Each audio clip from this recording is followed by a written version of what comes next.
రే మామ సబ్స్క్రైబ్ చేసుకోరా ప్లీజ్, నీకు పిల్ల సెట్ అవుతుందిరా అంటే అన్నాడు గాని ఆ ఊహ ఎంత బాగుందో. టచ్ చేసావు, నా గుండెల్ని టచ్ చేసావు. టచ్ లో ఉండు, ట్రై చేస్తాను. వద్దులేరా స్వామి. అమ్మ చూస్తున్నావు ఎట్నో మళ్ళీ ఎందుకు, ఏమక్కర్లేదు. కంటెంట్ చూడు, నచ్చితే కంటెంట్ నచ్చితే సబ్స్క్రైబ్ చేసుకో. ఫీల్ కాక ఇట్లా అంటాను నేను. Over action over action over action ఇటు అంటున్నావు ఏంట్రా? Over action నోర్మోయ్.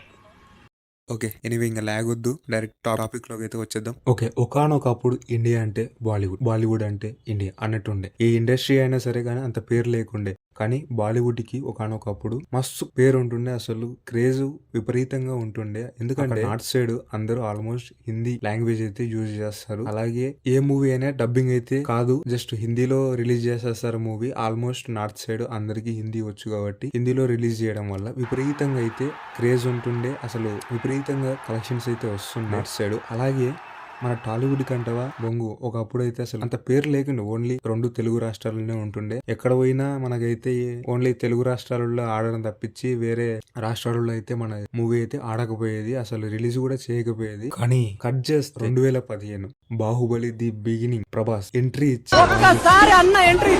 ఇప్పుడు మేమే తోపు అనుకుంటున్న వాళ్ళకి భయంతో పాటు ఇంకా చాలా వస్తాయి.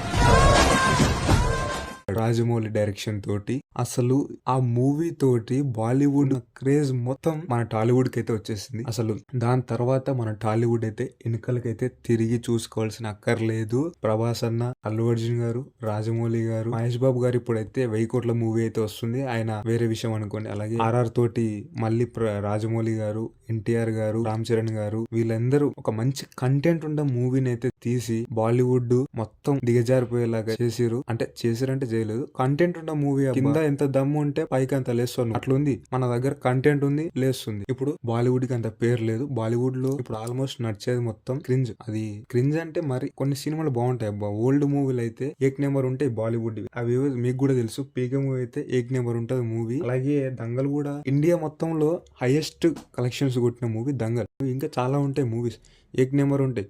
అసలు ఓల్డ్ మూవీలు చూస్తే బాలీవుడ్ వి ఏక్ నెంబర్ ఉంటాయి. కానీ ఇప్పుడు మొత్తం పడిపోయింది. బాలీవుడ్ కున్న క్రేజ్ మొత్తం పడిపోయింది. ఎందుకంటే కంటెంట్ లేదు, క్రింజ్ ఎక్కువైపోయింది బాలీవుడ్. టాలీవుడ్ లో కంటెంట్ ఎక్కువ ఉంటుంది. చిన్న సినిమాలు అయినా సరే కానీ కింది నుంచి దమ్ పెట్టి కొడితే పైకి అయితే లేస్తుంది ఆటోమేటిక్ గా. సో బాలీవుడ్ వాళ్ళు కంటెంట్ మీద ఫోకస్ చేస్తే ఆటోమేటిక్ గా వాళ్ళది కూడా ఈజీగా 1000 కోట్లు అయితే కొడుతుంది. మొన్న ఏదో 2 అయితే వచ్చినాయి, 1000 కోట్లు కొట్టింది. కాకపోతే దాంట్లో కంటెంట్ ఏం లేదు. బాలీవుడ్ ఆడియన్స్ ఎంకరేజ్ చేసి 1000 కోట్లకి అయితే తీసుకొచ్చినారు ఆ యొక్క కరివేపాకు మూవీని. అదైతే నాకు నచ్చదు, నిజం చెప్పాను. అందుకే ఇట్లా మాట్లాడుతున్నాను. ఎందుకంటే ఆ మూవీలో ఏం ఉండదు అబ్బా. అసలు నిజం చెప్పాలంటే మీకు కూడా తెలుసు, అర్థమైంది అనుకుంటా కొంతమందికి అయితే. ఆ మూవీలో అయితే ఏం ఉండదు, జస్ట్ క్రింజ్. అసలు బాలీవుడ్ కింద పడిపోవడానికి గల కారణం క్రింజ్. క్రింజ్ వల్ల బాలీవుడ్ కి హైప్ మొత్తం తగ్గిపోయింది. అసలు అక్కడ నార్త్ ఆడియన్స్ సరిగ్గా దిగట్లేదు బాలీవుడ్ ని. అలాగే మనం కూడా కంటెంట్ మీద ఫోకస్ చేస్తే మన టాలీవుడ్ ఇంకా ఎక్కడికో లేస్తుంది. ఇప్పుడైతే కంటెంట్ అయితే మంచిగా ఉంది, మంచిగా సెలెక్ట్ అయితే చేసుకుంటున్నారు. స్టోరీలు కూడా మన హీరోస్ వచ్చేసరికి బాలీవుడ్ చేసే మిస్టేక్ అదే, క్రింజ్ ఒకటి మానేసుకోవాలి బాలీవుడ్, ఇంతే. అలాగే ఇప్పుడు ఇండియాని వెళ్తున్నది ఎవరో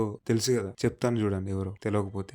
ఇండియాని వెళ్తున్నది మన టాలీవుడ్ హీరోస్ మాత్రమే. అలాగే దాంట్లో మెయిన్లీ ఒకరైతే మన కాటేరమ్మ కొడుకు. ఇది మాత్రం పక్క 100% నిజం. మన కాటేరమ్మ కొడుకు అయితేనే వెళ్తున్నాడు ఇండియాని సగం అయితే. అలాగే ఎవరైతే ఫీల్ కాకండి, ఎందుకంటే ఎందుకు ఎలివేషన్ ఇచ్చినంటే ప్రభాస్ గారికి 8 సంవత్సరాలండి, 8-7 సంవత్సరాలు అవుతుంది. బాహుబలి రికార్డ్ ఇంకెవరు బ్రేక్ చేయలేకపోతున్నారంటే చూసుకోండి. అతనికి ఉన్న క్రేజ్ ఎలాంటిదో. మిగతా ఫ్యాన్స్ అయితే ఎవరైతే హట్ కాకండి, వాళ్ళకున్న స్టార్డమ్ వాళ్ళకుంది నార్త్ లో. అల్లు అర్జున్ గారికి అయితే చూసుకున్నట్టయితే చాలా ఉంది నార్త్ లో వచ్చేసరికి. ఇంకా చెప్పుకుంటూ పోతే లాగ్ అయితే అవుతుంది. సో అందుకని ఇంతటితో వీడియో అయితేనైతే ఆపేస్తున్నాను. అలాగే మిగతా హీరోస్ కి అయితే లేదని కాదు, నార్త్ లో విపరీతంగా ఉంది. గ్లోబల్ స్టార్ ఉన్నాడు, NTR అన్న ఉన్నాడు, మహేష్ బాబు ఉన్నాడు, కమింగ్ హీరో మహేష్ బాబు. చూసుకోండి ఎక్కడికి వెళ్ళిపోతాడు. ఇదైతే పక్కా. ఎవరు ఫ్యాన్స్ అయితే హట్ గా కానీ please do subscribe our channel. Okay, bye friends.